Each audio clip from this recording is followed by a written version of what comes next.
Bueno, pues vamos a ver pancreatitis aguda y crónica. Primero, pues vamos a hablar un poco sobre el páncreas. Este pues está formado por un proceso fusiforme, Te escuchas con interferencia. ¿sí? A ver. Yo diría más bien que con eco. Pero como que hay dos dispositivos, no sé. Ajá, Ahora eco. se escucha, ¿ya?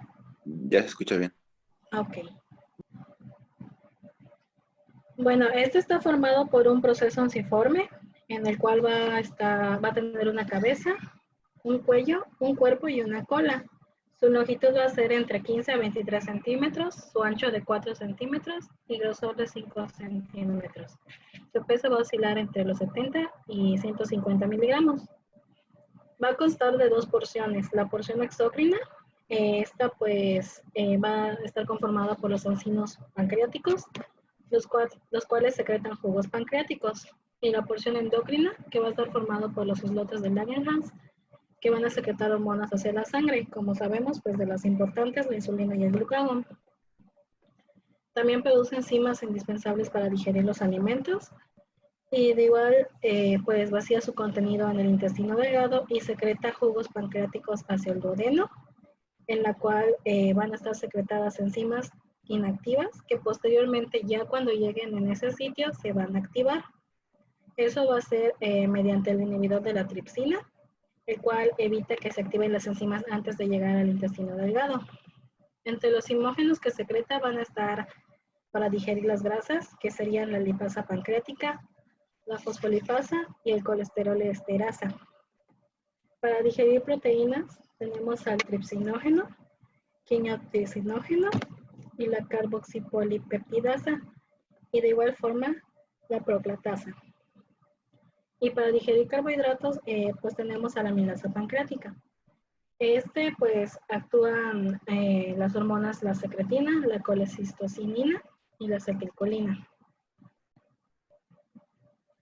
Como definición en sí, pues la clasificación de Atlanta dice que la pancreatitis es una inflamación de la glándula pancreática con un compromiso variable de ella y de los órganos vecinos, así como la respuesta inflamatoria sistémica, la cual está derivada de la rotura de las células acinares y la liberación de los contenidos enzimáticos de estas. Pues la clasificación más común que tenemos es la aguda y la crónica. La aguda por varios factores que más adelante voy a mencionar, y la crónica es por episodios del anterior, más manifestaciones estructurales del páncreas. Es decir, aquí ya hay un cambio estructural en este. Pues la clasificación Atlanta maneja este tipo de clasificación en sí, que sería pancreatitis aguda leve, el cual es edema intersticial del páncreas y mínima repercusión sistémica. La pancreatitis aguda grave, en esta ya hay fallas orgánicas sistémicas y o complicaciones locales como la necrosis, pseudoquiste o algún absceso. La necrosis en sí va a ser zonas localizadas o difusas de tejido pancreático no viable que generalmente se asocian a necrosis de la grasa peripancreática. Colecciones líquidas agudas, que estas son colecciones de densidad líquida que van a carecer de pared y que se presentan precozmente en el páncreas o cerca de él. Un pseudoquiste, esta va a ser la formación de densidad líquida que se va a caracterizar por la existencia de una pared de tejido fibroso o granulatorio y que aparece no antes de las 4 semanas de la pancreatitis. Y absceso pancreático, que esta va a ser colección circunscrita de pus. Ay, disculpa.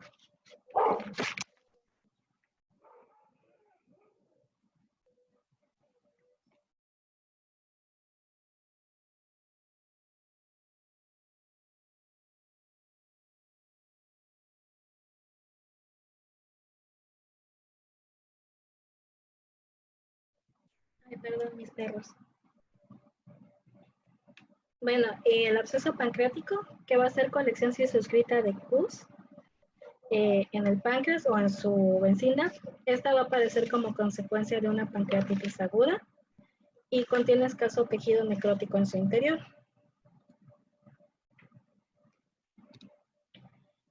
Después pues tenemos a la clasificación en sí de la pancreatitis aguda, que se hace por gravedad, que puede ser aguda leve, que va a ser por ausencia de insuficiencia orgánica y complicaciones locales o sistémicas. La moderada ya va a tener insuficiencia orgánica transitoria, pero esta se resuelve en 48 horas, o de igual forma van a haber locales o sistémicas sin insuficiencia orgánica persistente mayor a 48 horas. La aguda grave, esta ya va a haber una insuficiencia orgánica persistente que puede afectar a uno o a varios órganos en sí. Como epidemiología, pues tenemos que este se va a presentar en 5 o 10 casos por cada 100,000 anuales. En Chetumal hay 11 a 24.6 casos de 224,080. A nivel de Quintana Roo, de 90 a 165 casos por 1,500,000 que se presenten. Y ya en México van a haber aproximadamente de 6,000 a 13,200 casos de 120 millones. La mortalidad de esta pancreatitis aguda es de 5%. De esta, pues, la intersticial va a ser 85% y la necrotizante un 15%. Como etiología, pues tenemos, esta va a presentarse mayormente entre la edad de 40 a 50 años. De las principales va a ser por la vía biliar, del 30 a 60%. Ay, disculpa.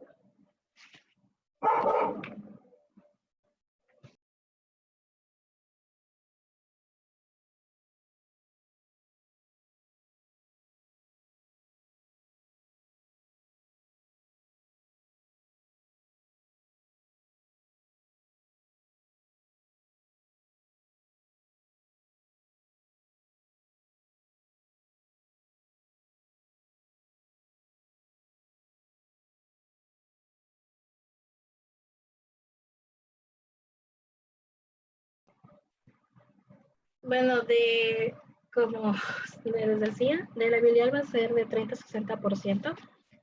Esta va a ser más prevalente en las mujeres debido a que, pues, por los niveles de hormonas que tenemos y a veces por los anticonceptivos que, pues, igual se administran. El alcohol va a ser de 37 a 41%. Esta de igual forma en hombres es más prevalente y pues a diferencia de las mujeres, el riesgo de la dosis en los hombres es lineal y en nosotros el riesgo disminuye cuando hay un consumo de alcohol hasta de 40 gramos al día y pues se eleva a partir de esa cantidad en adelante. Después igual hay un caso idiopático en el que pues aparece la pancreatitis aguda y no se sabe la razón en sí, que es del 10 al 30%. También se toma como un factor el hecho de que seamos mexicanos, porque pues nuestra alimentación y todo lo que consumimos mayormente es por la vitamina T y pues las grasas, el alcohol y todo pues nos va a hacer más propensos a este. Después tenemos a la hipertrigliceridemia, que es de 1.3 a 3.8%. Y ya tenemos otros en mínimo porcentaje, que puede ser por una post-CEPRE, por medicamentos, por algún trauma. Y de igual forma puede ser por parásitos. Entre estos, del más común es el Ascaris lumbricoides, que se queda pues obstruido entre las vías biliares y pues ahí provoca la pancreatitis.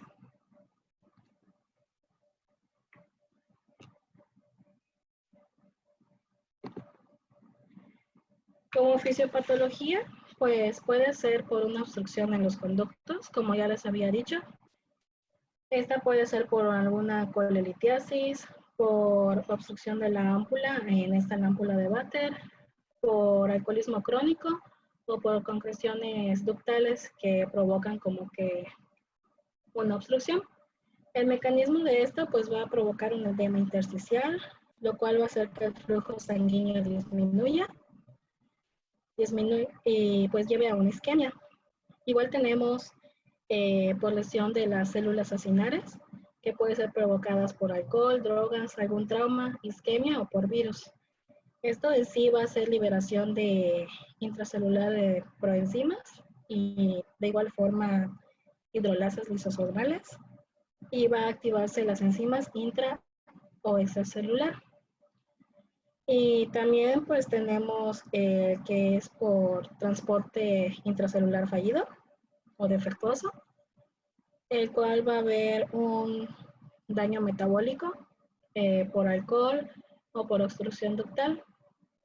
Este pues va a ser un suministro de proenzimas de compartimiento lisosomal. Va a activar a las enzimas y pues todos estos en sí lo que provocan es pues una lesión de las células acinares y esto va a activar a las enzimas provocando lesiones que pueden ser como inflamación intersticial y edema, proteolisis. De igual forma puede haber necrosis grasa y puede provocar una hemorragia, esto por la elastasa, ya que se destruye la pared de vasos sanguíneos y pues va a provocar en sí la hemorragia. Como cuadro clínico, pues tenemos que el primer síntoma,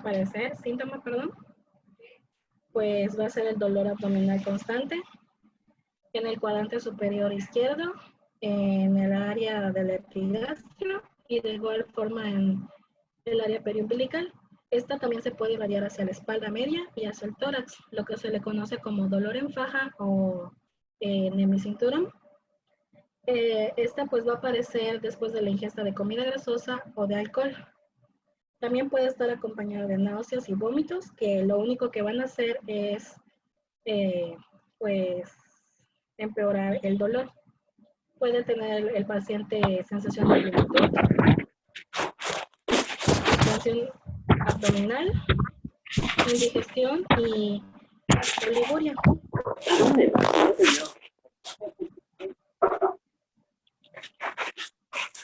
Creo que alguien tiene su micrófono encendido. Manuel, por favor, apaga tu micrófono.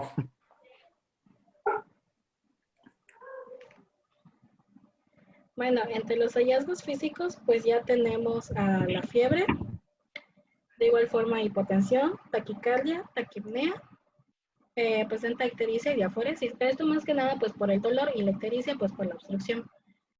E igual en la exploración abdominal, a la palpación epigástrica y de igual forma palpación profunda, el paciente pues va a tener hipersensibilidad y resistencia abdominal. En estos pues tenemos algunos puntos igual pancreáticos que puede ser el punto de Orlovsky. Esta se toma de la extremidad acromial de la clavícula al centro de otra línea que se va a unir a la sínfisis del pubis, a la espina ilíaca. Esto pues va a formar un ángulo en el lado derecho y ahí es donde se va a palpar más que nada pues la cabeza del páncreas. También tenemos el punto de Desjardins, que es la terminación del conducto de Wilson. Va a estar situado sobre la línea umbilicoaxilar a 5 o 7 centímetros del ombligo. Y pues ahí es donde también vamos a hacer la palpación. Y el punto de Prioni, que va a estar situado a 2 dedos encima y 1 a la izquierda del ombligo. Es decir, 2 arriba, después medimos 1 y ahí es donde va a estar. Y pues entre los signos también tenemos el signo de cola. No sé si se ve mi flechita. Sí se ve. Sí. Bueno. El signo de Colen, que es el que está ahí señalando, que este pues es una equimosis periumbilical. Va a estar creada por una extensión de un hematoma de la pancreatitis aguda, la cual se va a distender a través del ligamento redondo del hígado.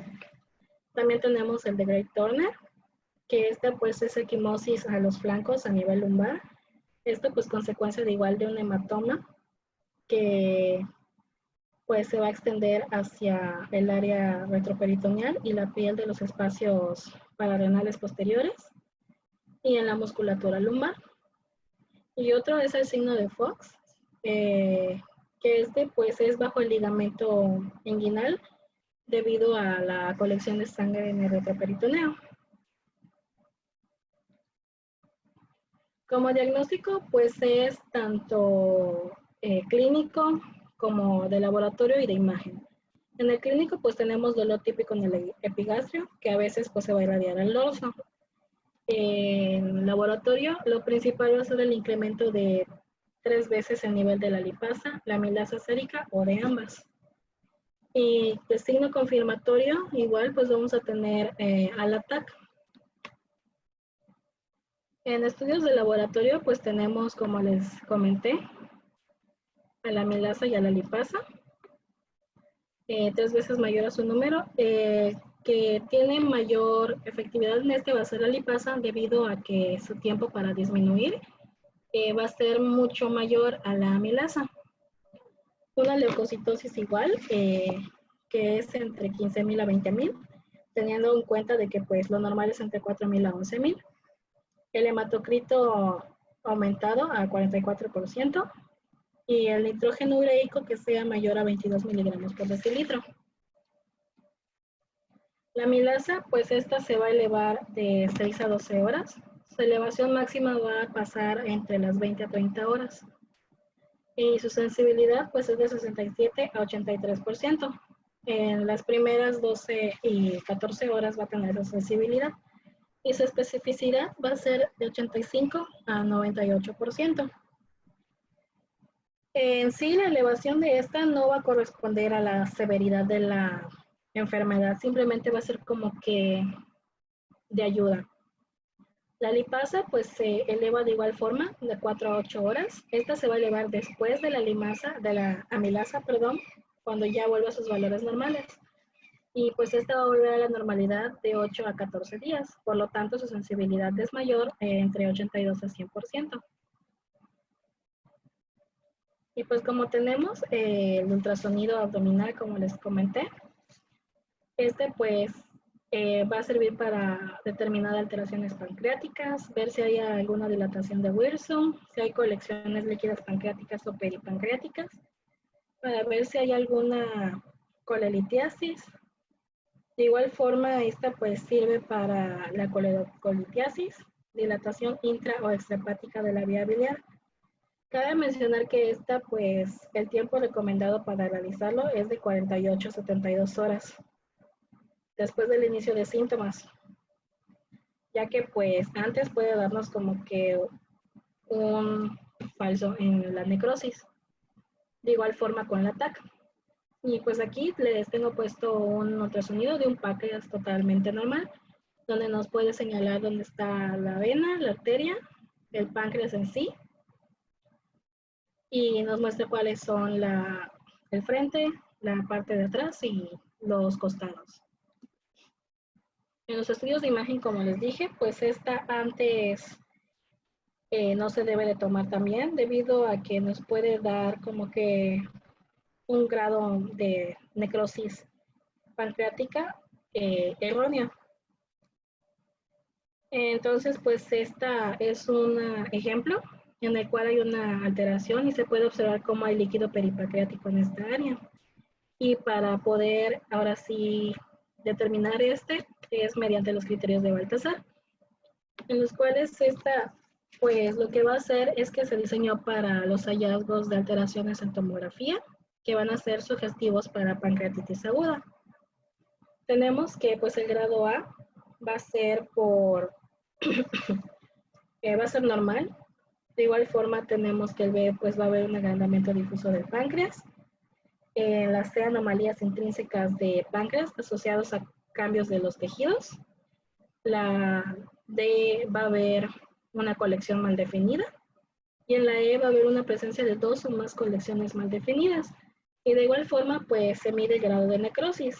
Va a ser de puntuación del 0 al 6 y estos se van a sumar y con esto nos va a dar un índice de severidad bajo, medio o alto. El mayor puntaje es el 10 y pues como ejemplo les podría poner, digamos que un paciente que tiene en la tomografía grado A y en necrosis 0, su puntuación va a ser de 0, lo cual va a estar en nivel bajo. En otro caso, si aparece en la tomografía el grado E, nos va a dar una puntuación de 4. Y si presenta una necrosis, digamos, de más del 50% del páncreas, es una puntuación de 6. Esto sumándolo nos daría 10 y el índice de severidad para este paciente sería alto. También tenemos pues a los criterios de Ranson y los de Glasgow, que también se le conoce como INRI. Estos son para predecir también la severidad de la pancreatitis aguda. Estos se toman el de Ranson al ingreso y a las 48 horas. Cuando hay la presencia de uno a tres criterios, se va a decir que la pancreatitis es leve. Y ya la mortalidad de esta va a aumentar cuando hay 4 o más criterios. Es decir, que va a ser mayor al 40% o más de 6 o igual o mayor a 6 criterios. 6 puntos, perdón.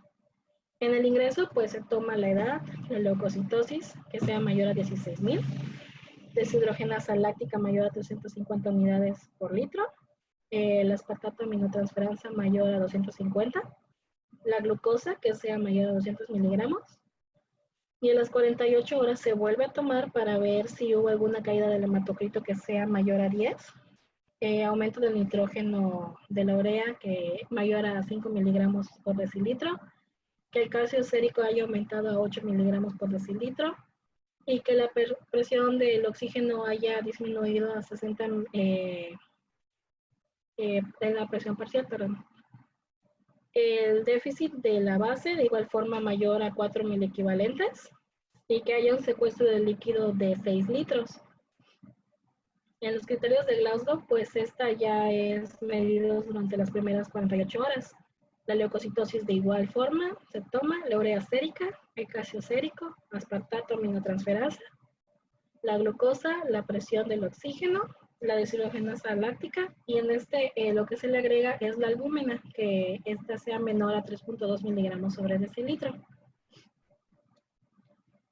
Como tratamiento de esta, pues de manejo inicial, el paciente se le hospitaliza, se le da una asistencia nutricional, una hidratación agresiva y también una analgesia. Pues en sí, esta en la restitución de líquidos es como ya vimos anteriormente en el criterio que nos dice que cuando hay un secuestro de líquidos de 6 litros ya es considerado como que algo grave. Esto pues se puede observar mediante el balance hídrico en los pacientes, como ya vimos anteriormente, de la pérdida de los aportes y las pérdidas insensibles, de todo lo que tenga el paciente.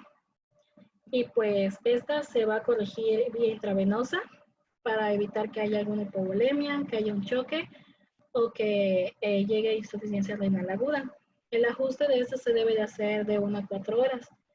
Como ya les dije, en pacientes con depresión de volumen, en pacientes clínicamente estables o sin manifestaciones de depresión.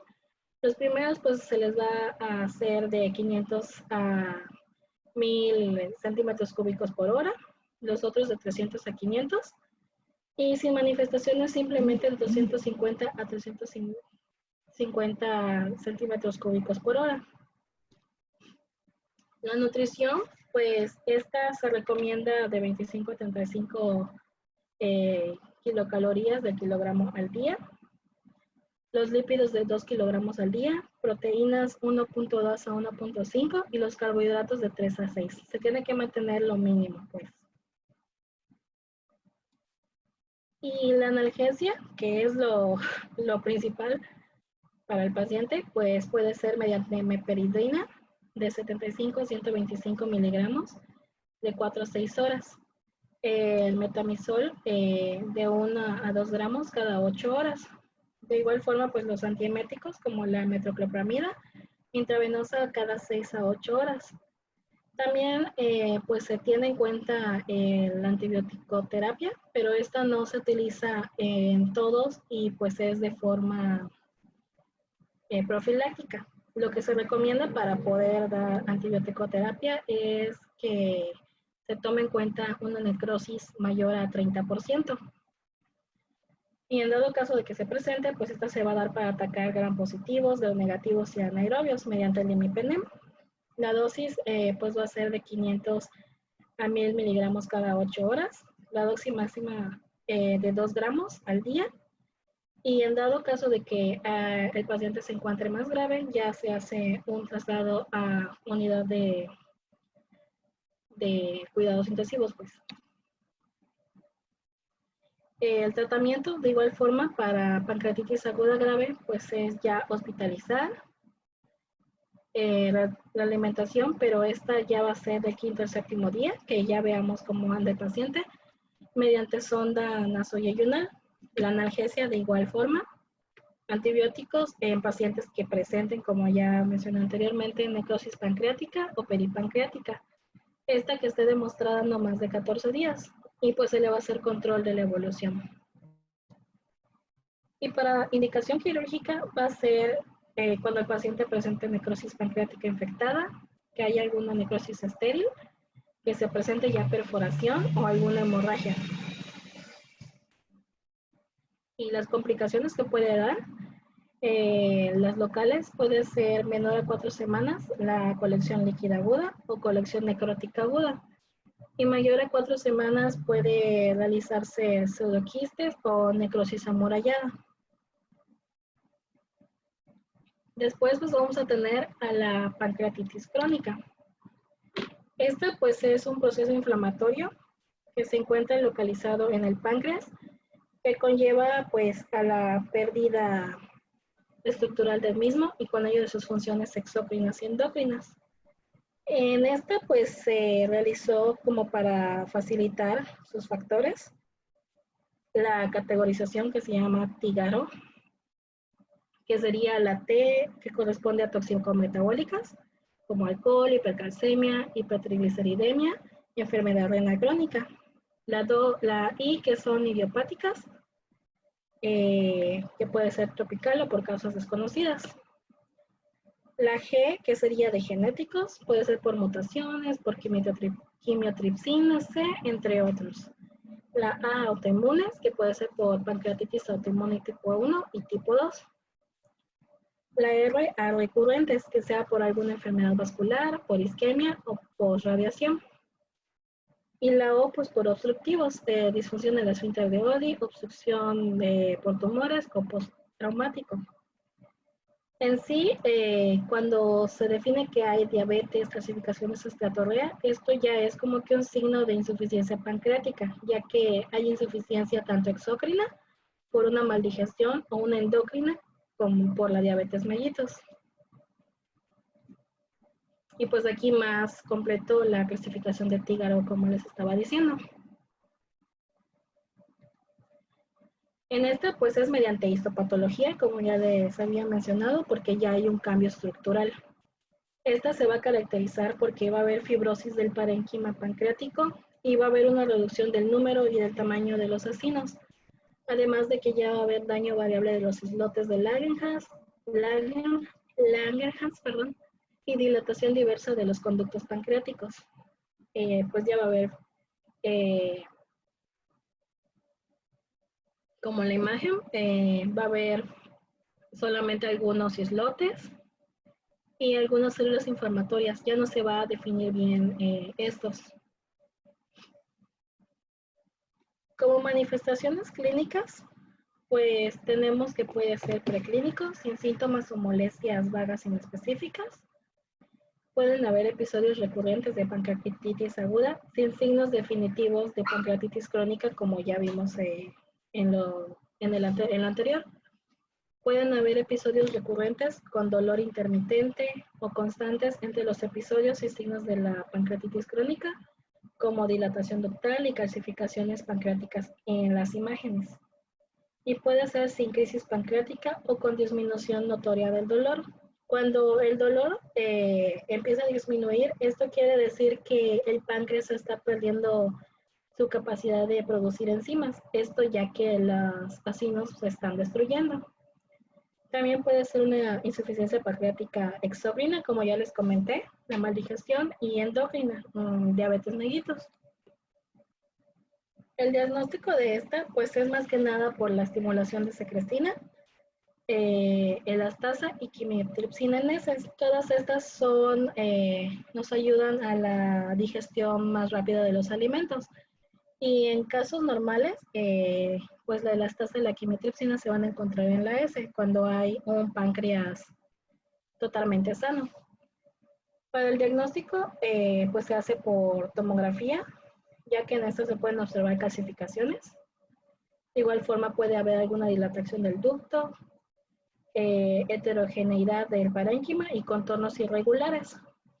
Y también se realiza mediante la CEPRE, que esta pues es la norma de referencia, ya que en esta podemos de igual forma ver cómo hay una dilatación de los conductos y obstrucción en alguna de las áreas. El tratamiento de esta, pues el primario va a ser que haya supresión del alcohol, las normas dietéticas igual, tratamiento del dolor también, los SINES y opiáceos. Aquí ya se le administra opiáceos.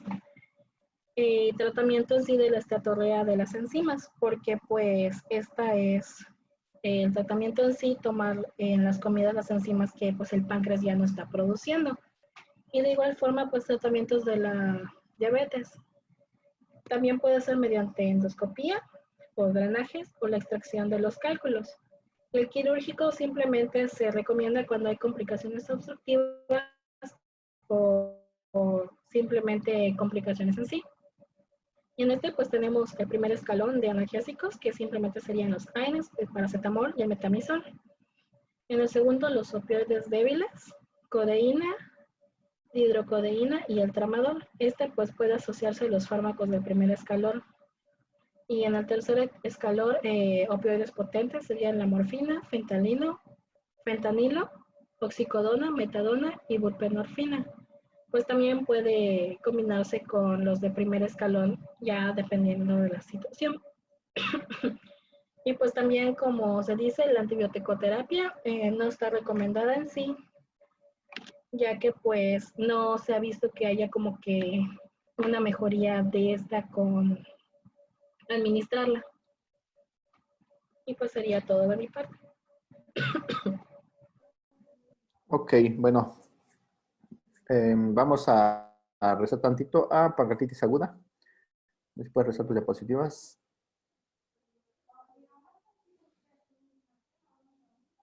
Ok, vamos a regresar a fisiopatología primero. Ok.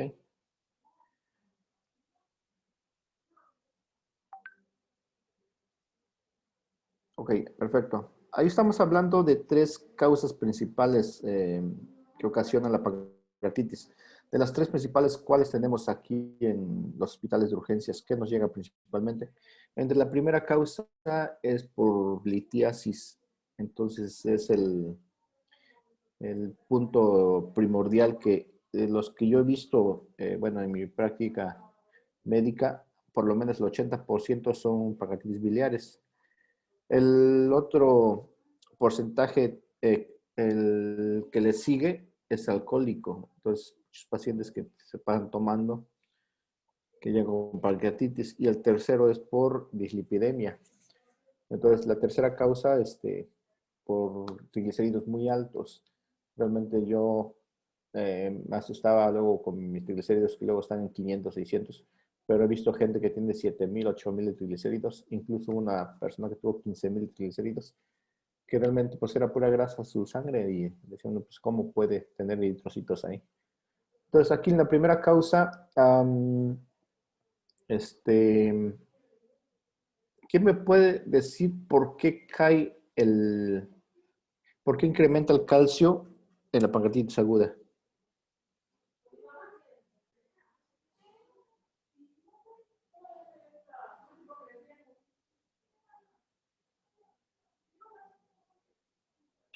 Doctor, ¿tiene relación a la destrucción enzimática dentro del páncreas? Ajá, entonces, ¿por qué incrementa el calcio con la destrucción enzimática? ¿Qué es lo que está ocurriendo ahí? El dipsinógeno se activa, ¿no? Ok. Hay una porción que le llaman jabones, no sé, a ver, Gris, si está algo sobre los jabones que se producen en el páncreas, ¿Manda, doctor? sobre los jabones que se producen en el páncreas.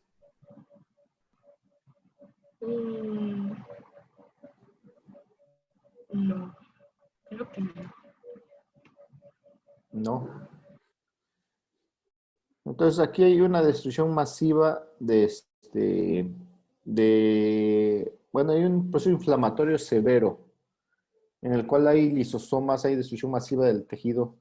En este caso, hay como que una lucha ahí de prostaglandinas, incremento a las prostaglandinas, y estos van a producir demasiadas enzimas lisosomales, que estas a la vez van a producir una sustancia que es parecido al jabón, que le llaman la saponización pancreática, que estas van a generar mayor producción de calcio, mayor agrupación de calcio dentro de lo que es el, el páncreas, y esto va a incrementar el calcio sérico. Entonces, por eso es que el calcio se va a incrementar y es uno de los criterios de Ransom para especificar que existe mayor gravedad. El incremento de calcio genera que el paciente, el pronóstico sea más malo, al igual que el hematocrito. Igual que el hematocrito empieza a disminuir o aumentar de acuerdo a la gravedad del paciente. Entonces, los criterios de Ransom fueron creados para evaluar qué tan grave está el paciente, y en este momento, si ustedes tienen un criterio de Ransom mayor, pueden decir que la mortalidad es más alta. No sé si tengas los reportes de Ransom con cuánto puntaje y mortalidad existe.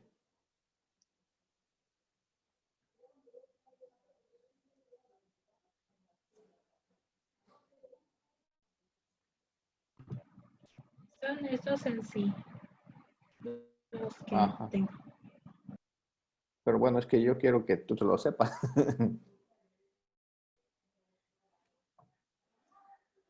Ok.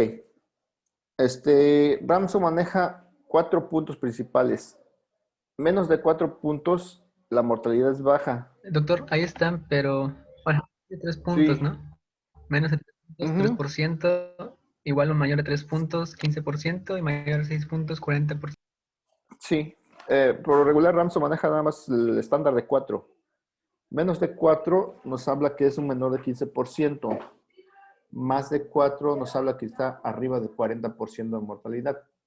Aquí ya lo ponen en 3 puntos. Mayor de 3 puntos y 40% mayor de 6 puntos.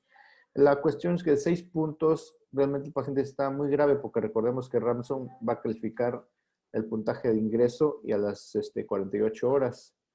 Si a las 48 horas, en vez de mejorar el paciente va a estar más grave, el puntaje es mayor y el paciente va a tener un riesgo muy alto de fallecer, o más bien de hacer complicaciones como choque séptico. El paciente va a requerir ingreso a terapia intensiva, monitorizarlo, porque es un paciente que realmente se complica demasiado, empiezan a hacer necromorragias, empieza a haber alteraciones en el factor de necrosis tumoral. Pues el paciente empieza a sangrar por todos lados y empieza a generar un síndrome comportamental abdominal, en el cual el abdomen incrementa la presión en forma severa. La pancreatitis leve es una de las cuestiones que ustedes dicen, bueno, no pasa nada, le dolió tantito, pero se le quitó. Entonces, cuando es pancreatitis leve y remiten, no es mayor problema. El problema es mayor cuando esta se convierte en moderada, y cuando pasa a ser severa es cuando realmente el paciente está en forma muy crítica. Muchas veces dicen, bueno, es una pancreatitis y no lo toman en cuenta, pero cuando se complica una pancreatitis es lo más difícil de manejar. Por eso es que en la clasificación de Atlanta ya lo ponen ahí, que puede existir necrosis, puede ser hemorragia, puede ser pseudoquistes. Entonces, son puras clasificaciones en cuanto a definiciones operacionales. Y la pancreatitis se debe a clasificar en leve, moderada y severa. Y la severa es paciente que debe manejarse en terapia intensiva. En cuanto al... Bueno, a ver, aquí preguntas sobre la fisiopatología que tengan.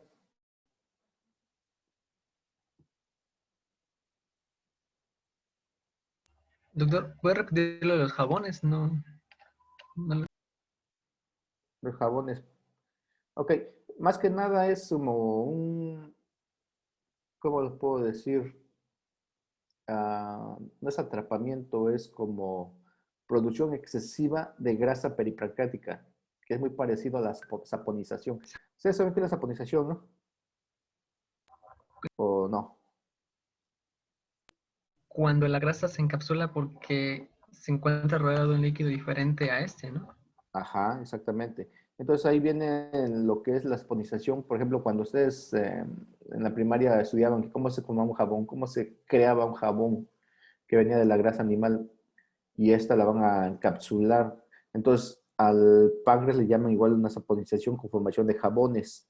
De jabones es con la grasa se encapsula y forma como que grasa peripancreática pegada a este mismo páncreas y este va a producir una excesiva formación de calcio peripancreático, en el cual el calcio va a estar aumentado en ese momento. Realmente no es un calcio real, pues es un calcio hemoconcentrado. No sé si quedó claro. Esta grasa, bueno, esta grasa excesiva prácticamente es de las células, ¿no? Las células prácticamente es Sí, membrana destruida. así es. Tiene un nombre, no me acuerdo bien el nombre. ¿Cómo se llama? No es enclaustramiento, es... ese fue el nombre, pero es como...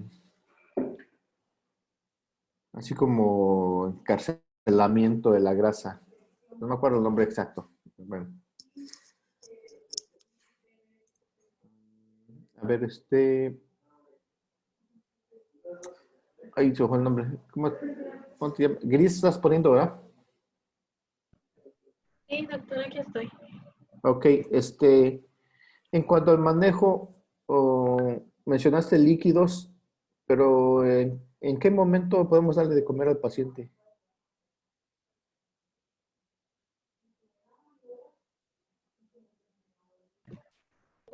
Pues en sí decía que el paciente se le debía de, ¿cómo se dice? Tener en vigilancia hasta 48 horas de la alimentación. O sea, primero se debe de tratar en sí la analgesia y todo para ver si aceptaba, toleraba la alimentación. Si no, se pasaba ya por parenteral. Ok, ¿y tu criterio cuál sería? ¿Se le da alimentación o no? Pues si se le da la alimentación debería de ser de acuerdo a como los niveles que había mencionado, porque pues si se le da cualquier cosa en sí, vuelven a remitir los síntomas con los que vino, ya que lo principal es de que al momento de la ingestión de algún alimento regresan los síntomas principales. Ujú. ¿Por qué motivo regresan los síntomas?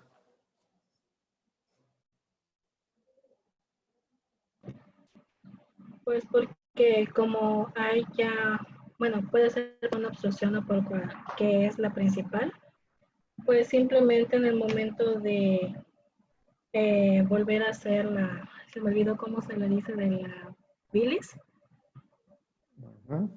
pues simplemente como ya hay una obstrucción ahí, está aumentando la producción de esta y pues va a seguir remitiendo a que el dolor vuelva a aparecer. Pero entonces estás hablando de colicitis crónica,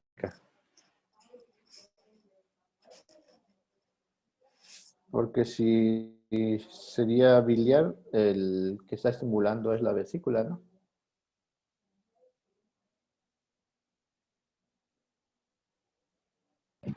Eh, bueno, sería, bueno, supongo más por la estimulación de las enzimas, como se come y todo el proceso se estimula más a la producción de las enzimas en el páncreas y como ya tenemos una afección de estas que se activan dentro del páncreas, pues agravaría aún más la situación, ¿no?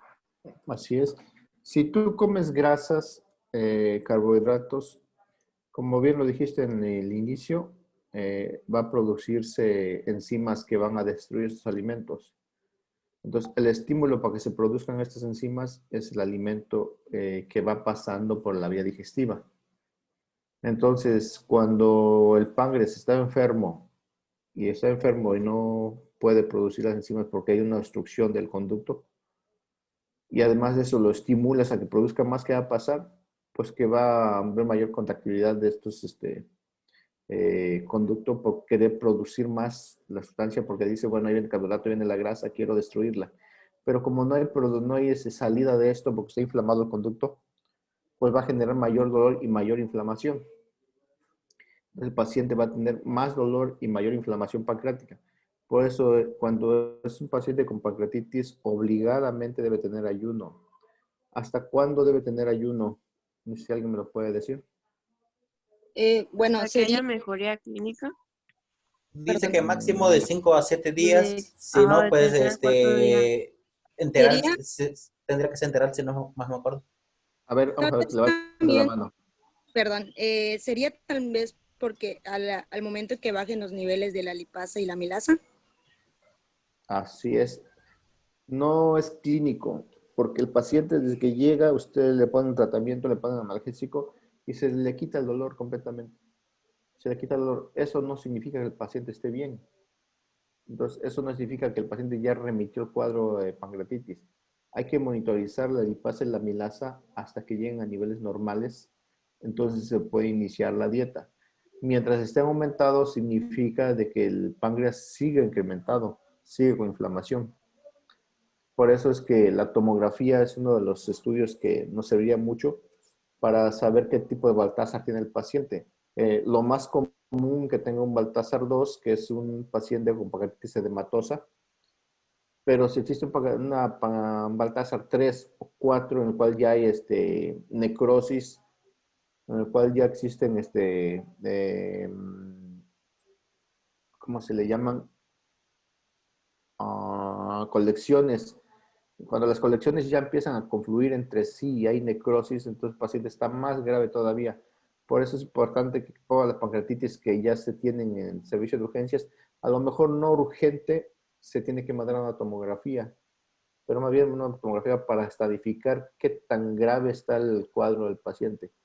Entonces, bueno, ahí puso ya las imágenes del páncreas. Si ustedes dan cuenta, el páncreas tiene un cuerpo y una cola. Cuando existe una pancreatitis, esto se pierde completamente. Se pierde completamente y se vuelve todo simétrico, como si fuera una bola, un gusano que está localizado ahí en el páncreas. Ya no tiene el cuerpo y la cola como debe ser normalmente. Y su borde ya no es sinuoso, sino es liso completamente. Eso nos habla que es un paciente que tiene una pancreatitis ya más grave y luego hay cambios en las densidades. Nos habla que ya existe lo que es colecciones o hemorragias. Entonces, paciente que tiene colecciones de hemorragias es un paciente más grave y que tiende a hacer complicaciones mayores. A ver, Griselda, el uso de sonda nasogástrica, ¿qué opinas al respecto? Pues opino que sigue siendo en sí lo mismo, porque pues lo único que cambia es que no lo va a masticar el paciente y va a pasar directo al tracto digestivo, pero pues aún así se va a seguir estimulando la secreción de las enzimas. ¿Le pondrías sonda nasogástrica a tu paciente, sí o no? Pues tampoco, porque sería lo mismo. Ok. ¿Quién piensa lo contrario de Griselda?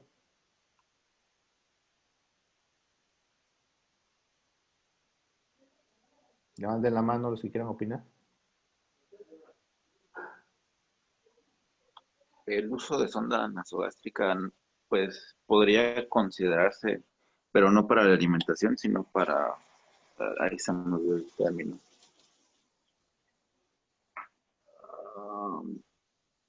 Para la distensión abdominal, ¿no? Ándale, gracias. Eso, para disminuir la distensión abdominal. Efectivamente, la zona nasogástrica no es para alimentar al paciente. La zona nasogástrica es para disminuir la distensión abdominal y para eliminar los ácidos que están produciendo en forma severa. Entonces, cuando hay una pancreatitis, recordemos que el paciente va a estar en ayuno. Los ácidos que están formando, esos ácidos van a incrementar la producción igual de enzimas pancreáticas. Entonces, esto va a hacer que estimule el páncreas, además de que disminuimos la tensión que tiene el estómago con la zona nasogástrica. Por eso la zona nasogástrica se debe dejar a derivación porque esta va a derivar todo lo que está produciendo. Entonces, cuando vemos nosotros la bolsa del paciente, pues tiene bilis, tiene aumento de lo que es en las enzimas, perdón, el ácido gástrico. Entonces todo eso lo va a tener en la sonda que va a ayudar a liberar todo eso y va a evitar que el páncreas se siga estimulando. Entonces la sonda nasogástrica es muy importante colocarlo en una pancreatitis. Estoy totalmente de acuerdo que se debe utilizar. Donde no se debe utilizar es en la colecitis crónica litiásica, porque realmente ahí no le veo la función. En cuanto a la sonda nasogástrica yeyunal, no sé si alguien puede opinar sobre esta.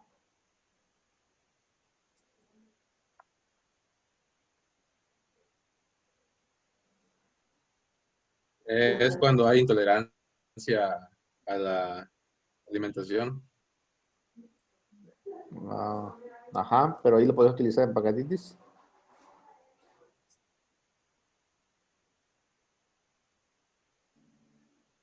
Y se había leído que sí se podía poner una sonda en el yeyuno por endoscopía, creo que había leído. Ujú. Pero ¿le serviría al paciente con pancreatitis? Ah, Pues no, porque pues, lo que tratamos de evitar es que el contenido gástrico llegue al duodeno. Ok, pero recuerden que es yeyunal. Doctor, yo había Sí está leído indicada, ¿no? A ver, uno por uno. A ver. Que la nutrición parenteral total, va a ayudar a cubrir la mayoría de las necesidades nutricionales que necesita el paciente, pero mencionaba que tiene un mayor riesgo de tener un crecimiento bacteriano o alguna infección en el intestino delgado. En cambio, lo que era la nutrición enteral, pues esta tenía menos complicaciones y pues ayudaba a reducir lo que son las intervenciones quirúrgicas pancreáticas. Eso es lo que yo encontré. Ok, sí, de acuerdo. En los pacientes con pancreatitis moderada severa se indica mejor la nutrición parenteral. Entonces hay que lo que se le da es una nutrición calculada de acuerdo a los valores que ya había mencionado Griselda en su presentación, en el cual vamos a calcular proteínas, vamos a calcular aminoácidos, vamos a calcular todo esto de acuerdo al peso del paciente y se va a dar por vía parenteral. Cuando es vía enteral, hay unos artículos que dicen que la dieta temprana enteral mejorará al paciente, pero hablamos de dieta enteral y ayunal. Se hace que se le pone una sonda puede ser por endoscopía o puede ser por medio del peso, porque las ayunales tienen así como que un sobrepeso en la punta para que pase directamente del estómago a duodeno y el duodeno se vaya hasta el ayuno. Entonces se puede poner a ciegas, es muy difícil, porque para que entre en el duodeno está complicado. Sí, a veces nos cuesta mucho trabajo ponernos una nasogástrica para que pase a esófago y llegue a ese estómago. Imaginen que llegue a estómago y luego llegue ahí hasta duodeno y luego hasta ayuno, es más complicado, pero sí se puede poner. Entonces, esto evita que el alimento estimule a nivel lo que es duodeno y estimule el páncreas. Entonces, se vaya directamente hacia lo que hay ayuno y ahí se absorba.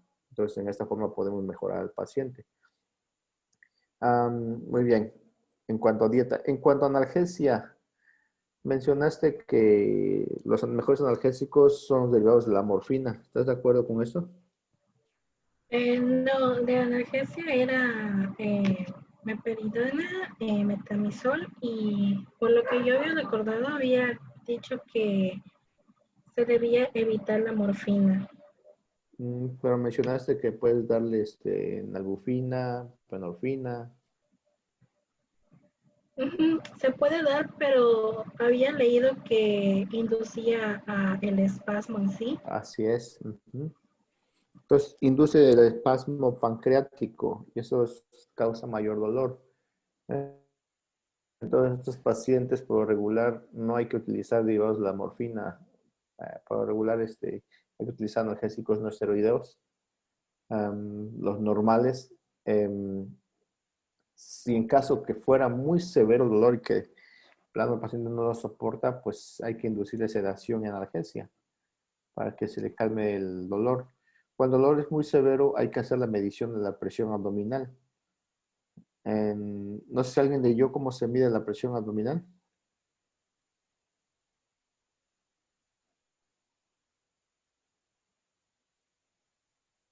La vez pasada hablamos del síndrome comportamental abdominal, que hay que medir la presión. Cuando hablamos de trauma de abdomen.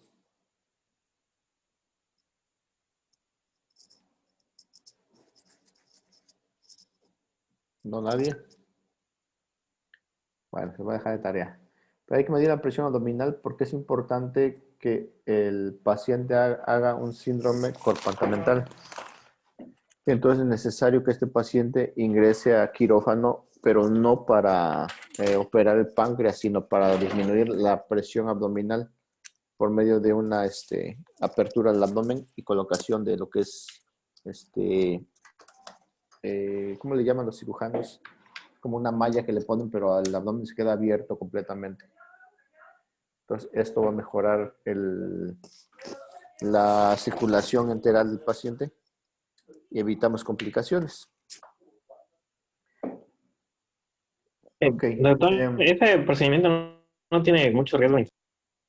Sí, bastante riesgo. De hecho, hay algunos cirujanos que meten al paciente a quirófano. Entonces meten al paciente a quirófano para hacerle el lavado pancreático.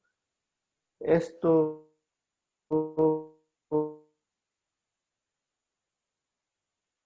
quirófano. Realmente no se le hace nada más lavado pancreático, que lo que hace más que nada es complicarlo. Entonces, yo creo que aquí sería un arma de dos filos meterlo a quirófano. Entonces, hay muchos cirujanos que piensan que mejora al paciente, pero no es así. Los estudios realizados indican lo contrario. Más medicina basada en la evidencia. Este es un procedimiento que no se demuestra que haya mejoría clínica. En cuanto al lavado quirúrgico. En cuanto a antibiótico, Gris, ¿vamos a usar antibiótico o no usamos? Sí se recomendaba, pero solamente cuando ya hay como que una necrosis en sí, que ya haya como que la presencia de infección.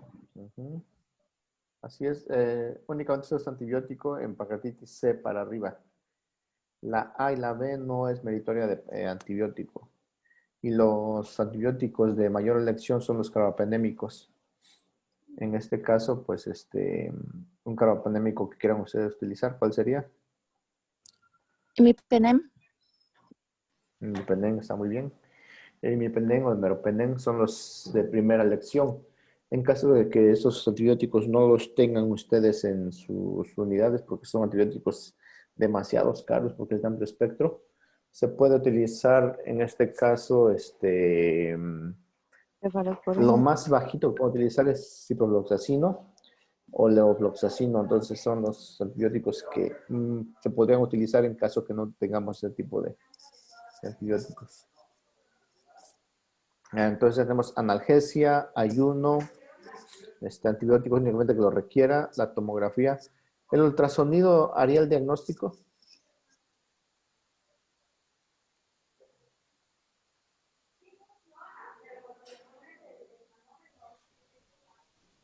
Se mencionaba que servía más bien para ver si existían litos, pero no ayudaba mucho al diagnóstico. Así es. Realmente el ultrasonido es muy difícil visualizar el páncreas, porque en el momento que el páncreas está muy edematizado, está muy aumentado, genera muchísimo gas. Entonces genera muchísimo gas abdominal y esto va a hacer que no se logre ver el páncreas. Muchas veces nada más es para diagnóstico, para ver si es biliar o es alcohólico. Si es biliar, van a encontrar que existe dilatación de la vía biliar, litiasis vesicular, o bien los laboratorios nos pueden indicar igual el incremento de bilirrubinas. Si hay incremento de bilirrubinas y hay pancreatitis, pues es biliar. Entonces todo depende de esto para ver a qué servicio se va a ingresar el paciente, medicina interna o cirugía. porque muchas veces es por lípidos, alcohol, entonces no tiene nada que ver con cirugía. Entonces, pacientes, pues los de medicina interna. Entonces, para eso el ultrasonido. ¿La placa radiográfica nos daría algún diagnóstico?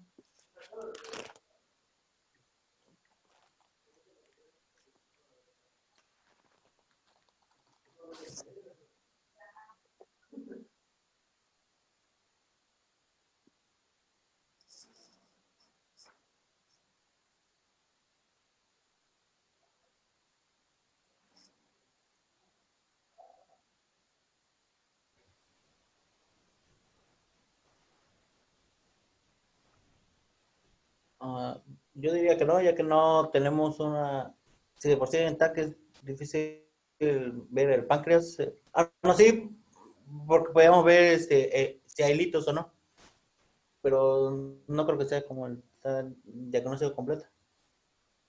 Bueno, realmente no sirve. Y los litos, pues no nos logran ver en placa radiográfica. Está muy difícil ver un lito en placa radiográfica. A lo mejor renal sí, pero biliar no, creo. Entonces la placa radiográfica más que nada nos sirve para ver si existen complicaciones de ilio. Si el paciente tiene un ilio por secundario a una pancreatitis, entonces se va a paralizar todo el intestino, va a haber dilatación en enlaces intestinales de forma severa. Y también nos sirve el placa radiográfica de tórax para ver si es derrame pleural secundario a la pancreatitis. Recuerden, la pancreatitis lo que genera es un proceso inflamatorio severo que va a originar derrame pleural, este tipo de exudado. Entonces se va a observar en lo que es en la cavidad pleural. Al igual, la pancreatitis es una de las enfermedades que pueden generar un SIRA a nivel pulmonar. Entonces, secundario a eso, van a generar muchísimas enfermedades, falla renal, falla orgánica múltiple, choque séptico. Entonces, la pancreatitis es una enfermedad que puede ser tan leve como puede ser tan severa, que puede fallecer el paciente por pancreatitis. Entonces, cuando ustedes vean un paciente con pancreatitis, no lo dejen ir. Siempre ingrésenlo, mantengan todo el tratamiento. Líquidos, es muy importante que debemos administrarle líquidos principalmente intravenosos. No sé, tú ponías ahí líquidos bajos. ¿Esta referencia a líquidos bajos mejora al paciente? ¿O según tu criterio, cómo lo ves?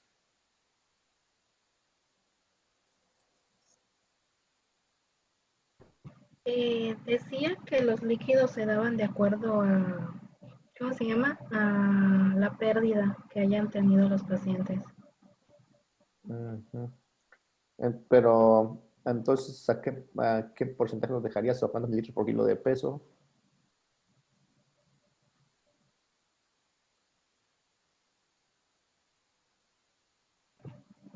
Pues de acuerdo a lo que había investigado, a mí me salía que pues tenía que ser, ay, ¿cómo se llama esto? Ay, se me olvidó las unidades. Decía que de a 500 a 1000 centímetros cúbicos por hora y se debía de hacer un ajuste cada 4 horas, de 1 a 4 horas. Híjole, es mucho, ¿no?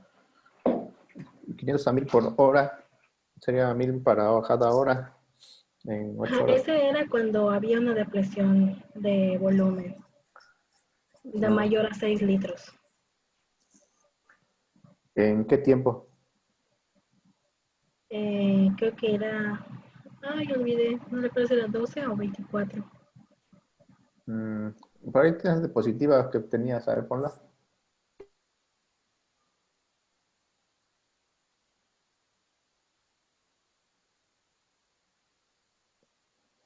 Ya lo tienes. Aquí tienes que ver mucho en qué condición está el paciente y cómo es la uresis del paciente. Realmente, pacientes con depresión de volumen, bueno, no sé. ¿A qué se refiere con depresión de volumen? ¿Que orinen mucho o que estén sangrando o cómo?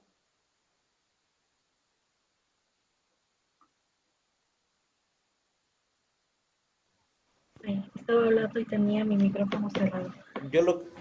Era de acuerdo a los, tenía que ver con lo del criterio de razón, que haya una depresión entre los 6 litros en las primeras 48 horas. O sea, eso ya era como que de mayor mortalidad. Ajá. Bueno, ok. El volumen indicado en pancreatitis es de 15 mililitros por kilo de peso. Entonces, lo que se debe dar, si inicia la dieta parenteral, se va a ajustar el volumen de acuerdo a la dieta. Porque si el paciente tiene dieta, va a administrarse líquidos. Entonces, si le dan la dieta parenteral, ahí van cerca de 1 litro cada 8 horas. Entonces, a ese volumen se le va a restar. Todo tiene que ver también en el cálculo de líquidos de entrada y salida. Entonces, aquí lo que nosotros tenemos que ser muy minuciosos es en el control de líquidos. En el control de líquidos vamos a tener ingresos y egresos. En ingresos vamos a medir todo lo que esté metiendo, ya sea soluciones intravenosas, si le pasa algún medicamento, cuando lo diluyen, el líquido va a pasar, todo se va a notar en ingresos. Y los egresos vamos a tener cuánto está orinando el paciente, vamos a calcular cuánto uresis tiene. La uresis que tenga el paciente en 8 horas, esa uresis la vamos a dividir entre 8, entre kilo del paciente, y nos va a dar lo que es la uresis por hora, kilo, hora del paciente. Entonces, recordemos que la uresis debe ser de 0.5 a 1 por kilo hora. También vamos a medir las pérdidas insensibles. Las pérdidas insensibles se van a medir de 0.5 por kilo de peso por el horario que ustedes, en este caso sería 8 horas. Entonces, 0.5 en caso de que tenga 70 kilos, sería más o menos como 30, 35. Esos 35 lo multiplican por 8 y les da el total de pérdidas insensibles. Eso lo van a sumar a la uresis. Entonces ya tenemos el volumen de egreso. Van a medir también el volumen de las heces. Y si vomitó el paciente y el drenaje de la zona nasogástrica, también lo tienen que medir. Todo eso se va a medir como egresos. Entonces ustedes van primero a sumar todos los ingresos y van a restar los egresos. Entonces el balance tiene que salir positivo. O sea, si que tiene un balance positivo significa que está quedándose el líquido que va a mejorar el paciente. Si sale negativo significa que está perdiendo más de lo que están metiendo ustedes. Entonces ustedes tienen que meterle más líquido al paciente y calcularle más líquidos todavía. No sé si le quedó claro cómo es el balance de líquidos, porque aquí es importante que lo hagan en pancreatitis. Sí, sí quedó claro. Muy bien. Entonces es importante que siempre tengan el balance de líquidos que sea positivos. Si tienen balance de líquidos negativos, o sea, negativos que salgan más de lo que está entrando, entonces tienen que calcular nuevamente el líquido. Caso contrario, en pacientes con insuficiencia renal, ahí sí debe tener un balance negativo. O sea, debe salir más de lo que se está metiendo, porque el paciente pues ya no le funciona el riñón. Entonces aquí lo que tenemos que hacer es restringir muchos líquidos y sacar más líquido de lo normal. Entonces, Doctor, sí. ¿qué se hace si tenemos un balance demasiado positivo? Se disminuye al mínimo la... Ok, si tienes balance muy, muy positivo, hay que disminuir los líquidos y en este caso evaluar la función renal del paciente. Lo más probable es que el paciente que haya caído ya en falla renal aguda por un proceso de pancreatitis. Entonces, en ese momento, nosotros lo que tenemos que hacer es iniciar diuréticos y ver la causa que está ocasionando la falla renal. Porque en la falla renal aguda tenemos la fase oligúrica y luego viene la fase poliúrica. La fase poliúrica va a empezar a orinar muchísimo, pero no es que el riñón mejore, sino que es como una fase de patadas de ahogado en la cual el riñón está dando su máximo funcionamiento y en cualquier momento va a empezar a caer otra vez y hace falla renal crónica. Entonces, en la fase poliúrica es donde debemos ayudar mucho al paciente metiéndole más líquido para que el riñón funcione. ¿Ok? ¿Alguna otra pregunta que tengan?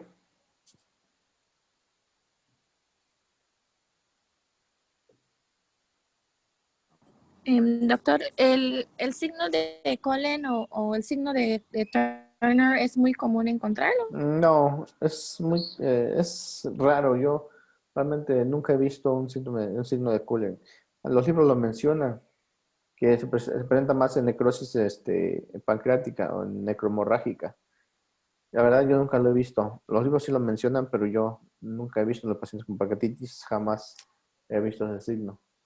Entonces, no, no es frecuente. Ok, doctor, gracias. Ujú. Es importante que ustedes cuando llegue el paciente y les refieran dolor abdominal severo, no se vayan con la finta de que puede ser gastritis, puede ser colecistitis. Siempre el paciente con dolor severo, pídanle amilasa y lipasa. Recordemos que el de la amilasa y lipasa, la más factible es la lipasa, es la que nos va a dar el diagnóstico. La amilasa puede incrementar por cualquier cuestión, ya sea intestinal, colitis, incluso una diarrea te puede incrementar la amilasa, o problemas de glándulas salivales te va a incrementar la amilasa. En cambio, la lipasa es más fidedigna, es más diagnóstico. De hecho, en los últimos estudios que decían que el diagnóstico más efectivo es por medio de la tripsina. Entonces solicitan tripsina y si está incrementando es pancreatitis seguro. Pero pues, aquí nuestros medios no lo hacen, entonces todavía seguimos haciéndolo amilasa y lipasa. Entonces con eso nos quedamos.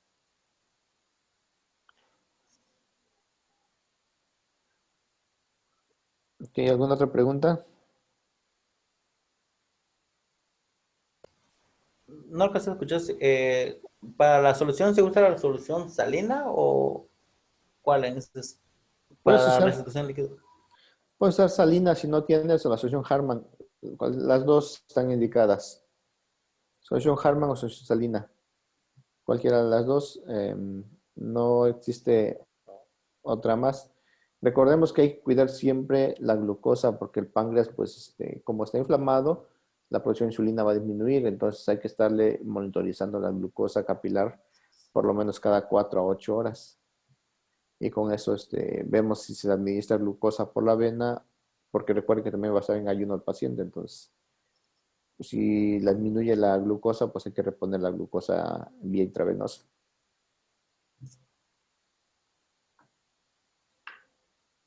Ok. ¿Ya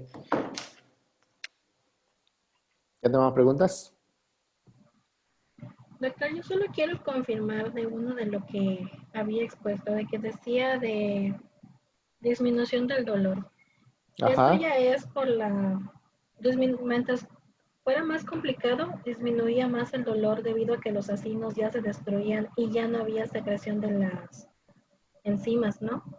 Sí, cuando disminuye el dolor, como le mencionaba, muchas veces el paciente se queda sin dolor, pero eso no significa que el paciente haya mejorado. Entonces, el dolor es subjetivo. Inicia cuando está en un proceso inflamatorio severo, pero cuando llega un momento en el cual los ancinos entran en un periodo de hipoperfusión o necrosis, entonces ya no hay dolor. Entonces el paciente refiere que ya no tiene dolor, pero el abdomen está totalmente rígido. Entonces es un paciente que ya está haciendo síndrome comportamental. Por eso es que muchas veces se van con la finta de que, se quitó el dolor, está bien, mándala a su casa. Y cuando llega a su casa se complican y regresan ya con un hilo severo y síndrome comportamental. Entonces, por eso digo, pacientes que resulten amilasa y lipasa serán positivos, no los den de alta, al menos hasta que la lipasa y la amilasa mejoren y están en niveles normales. Solamente así.